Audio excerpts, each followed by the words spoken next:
y otra es confianza. No habrá inversiones mientras no haya confianza. Y no habrá confianza mientras esté esta gente en el poder, porque el capital es muy nervioso. Entonces vendrán algunos capitales especulativos. Vamos a aprovechar que parece que en el gobierno le están haciendo caso a los asesores chinos, porque lo que se parecen, las maniobras económicas que están haciendo, se parece mucho al modelo chino. O sea, un gobierno autocrático del Partido Comunista de la República Popular China y una política de capitalismo puro y duro abajo. Excesivamente liberal. Excesivamente liberal. Pero China se ha convertido en una potencia gracias a eso. Una de las cosas más espectaculares es como después de la revolución cultural de Mao, logra resucitar Deng Xiaoping y dice, vamos a transformar esto, y convierte a China en una potencia que en este momento está rivalizando con los Estados Unidos la hegemonía mundial. Entonces hay algunos capitales que dicen, mira, esta gente como que está siguiendo los consejos de los chinos y están manteniendo el autoritarismo en el poder político, pero abriendo la economía. Pero eso no es suficiente, por lo que te decía de los soldados de la monarquía, que no les puedes pedir que defiendan a la república, porque la gente tiene desconfianza. Es una gente que tiene un poder demasiado exagerado, concentrado en sus manos, patológicamente además, porque no es un proceso normal, sino un proceso de imposición de fuerza. Es un gobierno francamente minoritario, pero que no quiere reconocer que es minoritario porque además no tiene alternativa. Y la mayoría del país quisiera tener un gobierno diferente. Y la recuperación de la economía supone además servicios públicos eficientes. Un país que no tiene agua, que no tiene energía eléctrica, que no tiene seguridad, que tiene una vialidad tan deteriorada, que tiene todos los problemas que tiene, si no se hace un programa de conjunto para recuperar la economía, y eso significa muchas inversiones públicas y privadas, pero sobre todo privadas, que es una palabra que no le gusta a los oídos del régimen. Y es una economía que necesita unas inversiones que pueden ser nacionales, pero también internacionales. Ahora, para tener inversiones internacionales como las que necesitamos, tenemos que tener un clima que mejore las relaciones con el Banco Mundial, con el Fondo Monetario Internacional, con la Corporación Andina de Fomento, con las instituciones fundamentales de la economía. Porque cualquier capitalista que va a invertir en Venezuela echa un telefonazo al Fondo Monetario Internacional y pregunta, ¿cómo ven la cosa ustedes en Venezuela? Entonces el esfuerzo que hay que hacer es muy grande y los protagonistas del cambio económico no pueden ser los mismos protagonistas de la catástrofe económica. Pasó un poco cuando el presidente Pérez, que intenta un programa liberal después de haber hecho la primera gestión, su primer gobierno, y la gente no terminaba de creer, entonces había como una contradicción. Pérez había ganado las elecciones ofreciendo volver al 74, pero después anuncia un programa de gobierno que es completamente distinto del 74, entonces ahí había un problema de confianza. Bueno, la gente se fue para la calle el 27 de febrero. Esta vez la cosa es muchísimo más grave, porque Pérez en el 74 no hizo las barbaridades que han hecho estos.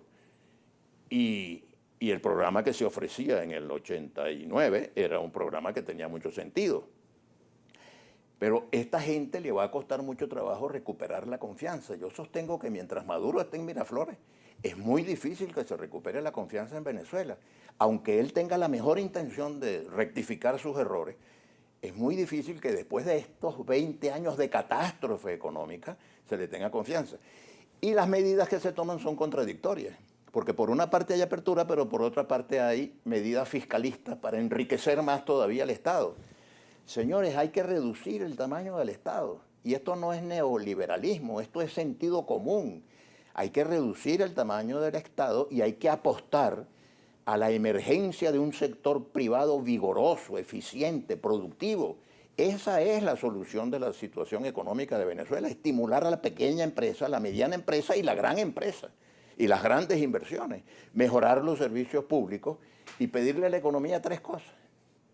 Nosotros a la economía le pedimos, primero, que haya riqueza para todos, y no riqueza para unos pocos, que sean opulentos, que sean tan ricos como los más ricos de los países más ricos. Porque cuando yo veo algunas cosas digo, oye, esto ni en California, ni en Las Vegas, ni en Nueva York se ve una cosa como esta, de una minoría que no llega al 1%. Y 90% de los venezolanos pasando hambre. Entonces la indignación es muy grande.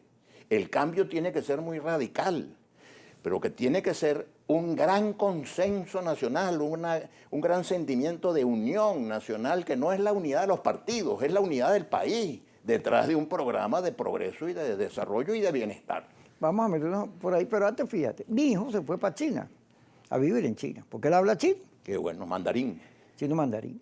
Y un día me manda una foto de PlayStation, que son unos juegos. Así es. Y había una pared completa de PlayStation.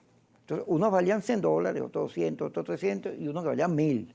Porque los chinos dominan tanto el capitalismo y el mercado que tienen para cada segmento una propuesta. Y yo le digo, ay, hijo, ¿y cómo es el comunismo allá? Cuéntame cómo es el comunismo. Papá, aquí no hay comunismo nada.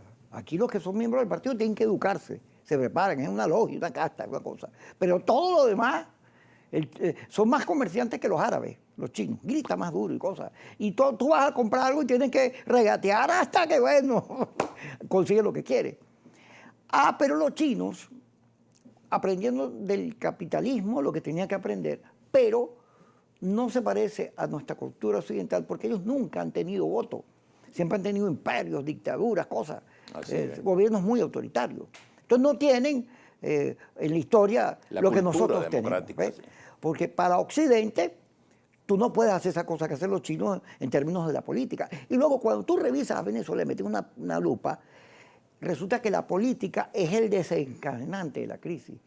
Si tú priva la política por encima de todo, porque el modelo de Estado, si bien es cierto, venía variando, porque Venezuela siempre tiene un Estado fuerte, mucho, sustituyó al rey español por un presidente con poderes absolutos. Y bueno, Bolívar era centralista. Centralista. Y quería el poder absoluto. Y bueno, y por eso fue designado dictador. Pues en aquella época la palabra no tenía la connotación que tiene ahora. Pero lo cierto es que cuando Chávez llega al poder, hace una cosa insólita, que es convertir al partido, al gobierno, a las instituciones en una sola cosa. Así es. Entonces fortaleció un Estado que mientras en todo el mundo, en la Unión Soviética, en todo lado había fracasado esos estados poderosos, bueno, aquí volvimos a esa fórmula, y cuyo resultado es todas estas cosas que tú nombraste. Vamos a seguir hablando de eso, porque si no hay el entendimiento de que necesitas estabilidad política, una vez que ya Maduro